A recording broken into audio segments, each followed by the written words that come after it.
Welcome to Just Break Up, the podcast about love, heartbreak, and all the relationship advice you don't want to hear. My name is Sierra DeMulder. And I'm Sam Blackwell. And today we're going to answer a letter from somebody whose friend is lying for seemingly no reason. But before we begin, we just want to give you our Surgeon General's warning, which is that Sierra and D. are not licensed mental health practitioners. No, we're not. I just yelled something about a D. We're not professionals. We're not trained in this. So please take our advice as you see fit. Sam and I are only here to offer our humble musings to hopefully shed some understanding and maybe some laughs about the incredibly rewarding but mostly confusing experience that is love. All right. Let me dive into today's letter. It is from Confused Friend, who is writing to us from the void and whose pronouns are she, her. Dear Sam and Sierra, longtime listener of 4 years, first-time writer. There's been lots of situations over the years that I've thought could be worthy, but this is the first time it finally felt right to submit. So I'll get right into it. Apparently it was the right time because we picked your letter. I've been separated from my ex for 2 years now. This was the ex for me. Love of my life, together for 4 years, thought we would get married and be together until we were old and wrinkly situation. It wasn't the healthiest relationship at times, but of course, that's hard to remember when looking back. However, the details of us during our 4 years are a little irrelevant for today's letter. Basically, I've spent the past 2 years working hard to heal from this breakup and to do what I can to grow from it and move on as a person. I feel like that the past 5 months were when everything clicked for me. I felt like I had done it. I had really moved on and wasn't thinking about him anymore. Until last month, I found out that a new friend of mine, we'll call her Macy, had been hooking up with him. She didn't know about us, and he didn't know we were friends, so there was no fault here or anything that feels wrong about the situation. I found out through a story on her close friends on Instagram, and obviously felt like I couldn't respond mentioning anything while they were together at the moment, so I waited. Before I even continue this letter, it feels important to say that I journaled about it all night, really thought it over, and decided it was fine. I could still be friends with her while they were hooking up. I could also still be friends with her even if it became something more for them. I would, of course, have some boundaries if that were to happen, but it would be okay for me. So the thing isn't even about the two of them together, it's how she's handling it with me. When I finally brought it up to her, she acted like she had no idea that the two of us were ever together. Later in the night, though, she revealed that a mutual friend, in fact, had told her about us after she had brought up my ex to this mutual friend. No major details were shared, as the mutual friend told Macy she would just need to talk to me about it if she wanted to know more. Then, as we kept the conversation going about this topic, she told me that she wasn't that into him anymore and had recently blocked him over something. I'm a nosy person, so I naturally had to go check out at the end of the night and see for myself. Sure enough, no blocking had happened, still following each other, and there was even a recent comment left on a new post. After our conversation that night, though, I told her it was really fine with me, but she really acted like it was over, so I believed that. However, it's been proven to be a lie twice now. I have to pass his house on my way to the park, and I go there basically every day. I saw Macy's car there 2 days after we had this conversation. I was so confused and a little shocked. It hit me weird at first, but then she texted me to hang out later that day, so I was right back to breathing through it and telling myself that everything was okay, to be her friend while they're doing whatever it is they're doing. I guess the final straw for myself was last night. We were hanging out with another friend of ours when Macy told us that she was going to head home and go to get some sleep. Totally fine. After she left, though, our other friend revealed that Macy had left to go over to stay the night at my ex's house. So here's the question I can't quite come up with an answer for on my own. Is Macy actually a friend at this point? Everything now feels so secretive and filled with lies. I understand why she isn't telling me about them at this point, but why tell me that it's done when it's clearly not? I would much rather prefer her to have told me that they're still hooking up and that she's glad I'm okay with it. Obviously, I don't want details or to know everything or every time they're together. But why the lies to make me think it's not going on anymore? I'm stuck with what to do because she's a great friend. It just feels quite sticky. Is there something I should bring up to her, or do I just continue on with it the way it's going now? I'm not sure what my goal is here since I told her it's fine. It just kind of feels like I want her to fess up and be honest, but I'm not sure what good that'll bring it in the long run. Seems like it could just create more problems ultimately. I tried to keep this short, so I feel like there's a lot missing to me, but I hope there's enough to make sense of. Thanks for everything the two of you do. You've got a lifelong listener in me. Hope the podcast stays around for years to come. Oh, thank you, confused friend. Really appreciate everything, all the nice things you said. And I'm so sorry that you're in this pickle. Yeah, it strikes me as weird that your friend Macy is continuing to like not tell you about the thing that you said that you're fine with. And we can speculate about why and what's going on there. But I also just want to hold space that like, I'm sure that there's a lot of different feelings, emotions, ideas, thoughts that are coming up about this. And I want to make sure that you are sort of recognizing the fact that you are doing really great work in this relationship, yes. Right? Like you are doing the check-in with yourself, right? You are getting to a place where you're trying to say, okay, how is this landing on me? What's coming up for me? Am I okay with this? Am I not okay with this? And I think that that's really great. And I don't want this like weirdness with how Macy is handling the situation to be a reflection on you or like your own growth in moving on from this relationship, identifying that you don't own this person anymore, that he and your friend are allowed to do what they want to do, right? Like that's all great stuff. So before we get into some of the like weirdness of this situation, I just wanted to take that step back and like see you and say that like, great, like fantastic. I'm proud of you for doing that work and for holding this in such a nuanced and delicate way. And I hope that you're proud of yourself for the fact that you have really done a lot of work to see your ex and Macy and yourself as whole people in this situation. We are going to take a quick break though. We're not going to do that. Okay. And we're going to get into more about all different things after this quick break.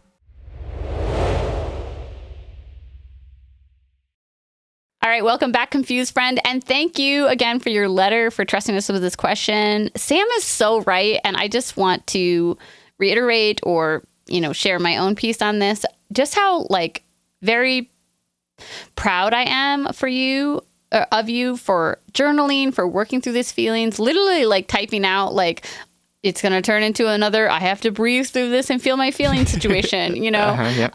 You are doing the work. You are growing in all of the right ways. You are giving nuance and complexity to the right places. And if anything, I'm going to encourage you to be like, to prioritize your feelings a little in this situation. But I just want to say how incredibly proud and impressed I am for the way that you're handling this. I've been thinking recently, I saw the poet Maggie Smith recently say in an interview that she basically doesn't align with the idea of healing because she has never like fully healed from anything, because you just you change and adapt, like she hasn't healed in the way we think about healing as like a threshold or going from broken to unbroken, She's more like, I've never done that. I've just always been resonated. Yeah, I really resonated with that. And I think our podcast does too. We're always talking about how like healing isn't this magical threshold that you cross over into perfection. Mm-hmm. I'm not quite sure why I'm bringing this up other than the fact that our letter writer has discussed being on this healing journey and like, passing some sort of point where they feel like more of themselves and out of this, pain and growth period. But I guess to take inspiration from Maggie Smith, the poet, just reminding you that You're allowed to have setbacks. You're allowed to have hard feelings about this person. You're allowed to still feel a little sticky, even though it's been a certain amount of time. And also, the work that you're doing, the intentionality that you're doing, is way paying off. Like, I think Sam and I are both just very proud of how you're processing through this and how you're considering everyone, including yourself, in this scenario. And I think that, you're sort of, you and Maggie Smith, the poet, not Dame Maggie Smith, are right about this like healing thing. Did you have to Google it? You're like, wait a minute. different people. I also went to high school. Is that what you were Googling? I was not Googling anything. That's funny. No, I also went to high school with a person named Maggie Smith. So like, I think Funny. it's just like a very common name. Yeah. And it makes me think about like, I broke my arm last year in a bike accident, right? And like, Yeah. I am healed from that, but like my elbow doesn't work the same way, right? Like it doesn't extend all the way that it should. Like it's hard to put weight on it sometimes. Like when it rains, it kind of gets a little stiff. And I think that that's like kind of how we can think about healing, is that like we can come to a place where, things are like kind of back to where they would be at some point, but that there are always going to be like pains or discomfort or different ways of being that are going to be inherent in that healing, right? Because we're never going to get back to the point where our bone has been unbroken, right? It is always going to be broken. And it's still functional, right? We still care for it in the way that we need to, right? Like that kind of stuff, I think, is part and parcel of healing. We're never going to get to a place where nothing is ever hurting or whatever it might be. And so I want to like talk a little bit about the idea that like this situation is really confusing. You say that you're a confused friend here, and I think it's really understandable to be confused about why Macy is behaving in this way. Let's take off our higher self hats and get into the nitty gritty. This. Yeah, absolutely. Yeah. Because it is like, it's really We're both weird confused that she keeps lying about it, right? Like it's not weird. It's just like I recognize a younger version of me in this, who is so incredibly conflict averse and also mildly selfish and like a little bit sketchy. You know what I mean? Yep. Yeah, no, absolutely. That it's like, like maybe there is some people pleasing in there too, where it's like, no, I blocked him. Like we're not even talking to each other anymore, right? Like, oh my god, I actually lit him on fire. I'm never actually going to see him again because I murdered him. When I see his face, I vomit. Like That's literally, I've textbook said that. Somebody's like, do you like so-and-so? I was like, no, I puke every time I see him. No, and then like not. 2 hours later, I'm like sucking his face on the dance floor. Exactly. Right. There might also be a thing of like, because this is forbidden, it's like hotter now, right? Like we're not going to tell anyone, even though literally everyone knows, because it's like, I hate it. It's forbidden love, right? It's so sexy. Or there's drama, like not even to trivialize it, but there's drama about like, or like the friend Macy is actually conflicted because she really likes you as a friend too, but she also likes hanging out with your ex, and like, so she feels like she can't have both, I don't know. Yeah. Like, and you're doing a lot of emotional maneuvering and I was going to say gymnastics, but it's not trivial. It's labor. It's emotional labor that you're doing to be okay with this for her. And she's not taking you up on it, which is why it's such a frustrating and confusing situation. She's not reciprocating that. Yeah, work, and because it is work to be okay with this. For sure. And it doesn't even feel like gymnastics because you're kind of just like standing there and she's doing a bunch of gymnastics around you. And you're like, can we stop? Like, can we just like stand here and like have a conversation? And meanwhile, she's like doing an interpretive dance, like trying to distract you. And you're like, I can see what's happening behind you. It's fine. In terms of what I would do in this situation and recognizing that like we're all different, and that I think that what I'm about to say is going to make Sierra literally break out in hives. I think that what I would do in this situation is that I would talk to Macy like directly and be like, hey, I know that you are still seeing him, and I want to make it really clear that that is okay with me. And what's not okay with me is the fact that like you're lying about it. Like you can tell me the truth and that is fine, but like I don't understand why you won't just own up to, or I don't understand why you feel like you need to keep this from me because I've told you that it's fine. Yeah. Right? Yeah. I think you can have that direct conversation with her. And like as somebody who gets really I get very frustrated when I feel like people are lying to me because I don't like being, as a 5 on the Enneagram, I don't like being perceived as stupid.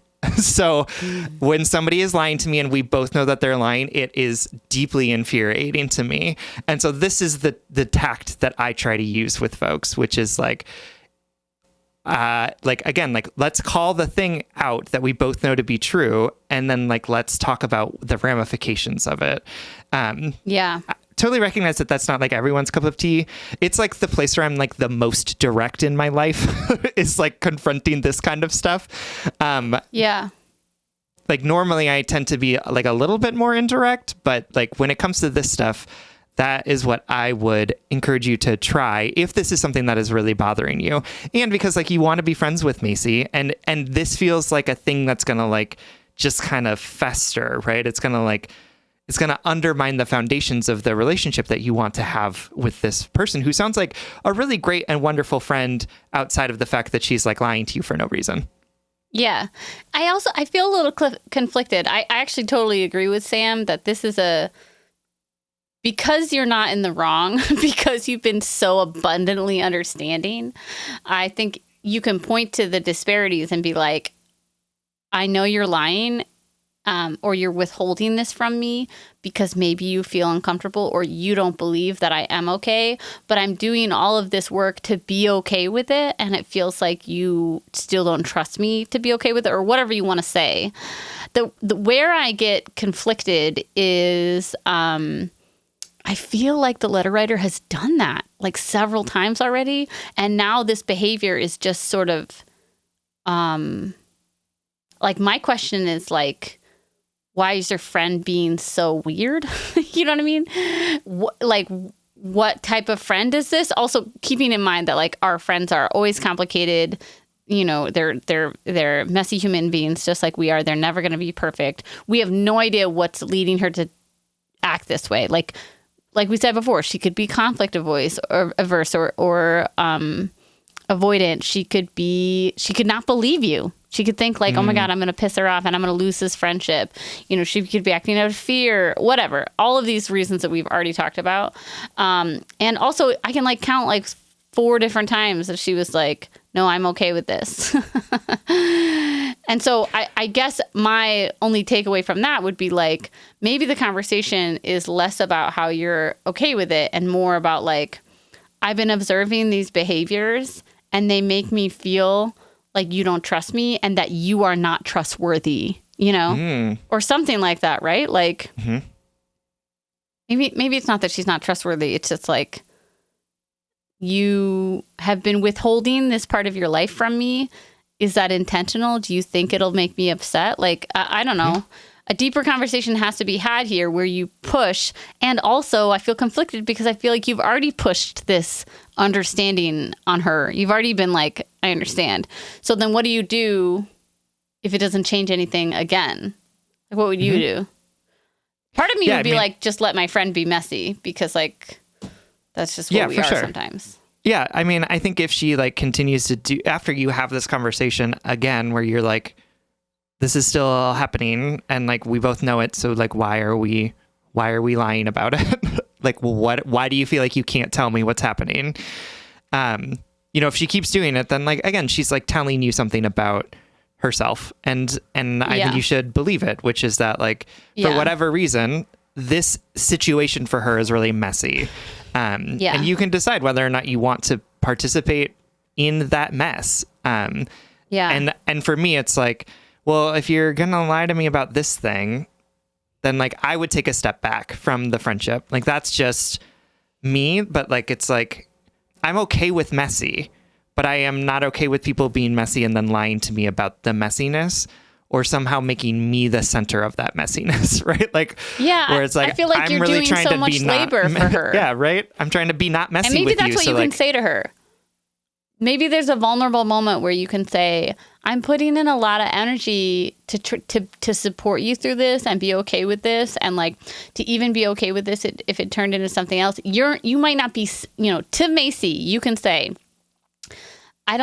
you're not seeing this because I'm doing it privately, but I'm working through my feelings and putting energy into being okay with this because you're such a great friend and because we've been apart for 2 years and because I know that any discomfort I have is blah, blah, blah, blah, blah. Like maybe you can let her see the work that you're doing, the work that Sam and I are so proud of, and maybe that can like shake some of this fear out of her or sure. What? I don't know. For sure. Absolutely. Yeah, I mean, I think that this is just a really sticky situation that you're in. And, I think it's not sticky because you're doing anything wrong. And, I am sorry that you are the one who's going to have to like do this outreach or like talk about this thing. And that it seems like your friend is like not at this moment for whatever reason capable of like being honest and forthright about like what's going on. But, I think sometimes that's what friendship requires of us, right? Like that is sometimes what we have to do in order to help our friends who may be doing stuff that is uncomfortable or weird or messy, to help them sort of be in relationship with us in a more authentic and meaningful way, with the hope that that will be reciprocated when we're being messy or when we're doing something that is outside of alignment with what they would like for the relationship as well. So, I think it's worth having a conversation for sure. And also you get to decide when you are done dealing with it, right? That is definitely something that is within your power. All right, my darling, we love you so much and we hope this helps. Absolutely. Thank you for writing. All right, everyone. Thank you so much for listening. Remember, if you want more content from us or if you want access to ad-free episodes, you can always support us on Patreon.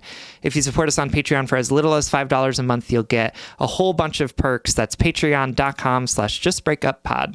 You can slide into our DMs, send us your favorite relationship meme, but most importantly, you can submit your questions about all matters of the heart at justbreakuppod.com, which is also where you can find our merchandise. Please remember to like, follow, subscribe, give us a 5-star rating and review. This literally keeps our mics on and helps us reach more brokenhearted souls who need 2 random strangers giving them relationship advice. Just Break Up is a production of Duvid Media, original music, recording, editing, producing, all magical things by our good friend Spencer Worth Davis. Make sure to check out his podcast and his music. And remember, hey, the work that you're doing right now to lean into that discomfort, to soothe that nervous system, to heal those inner child wounds, it does pay off.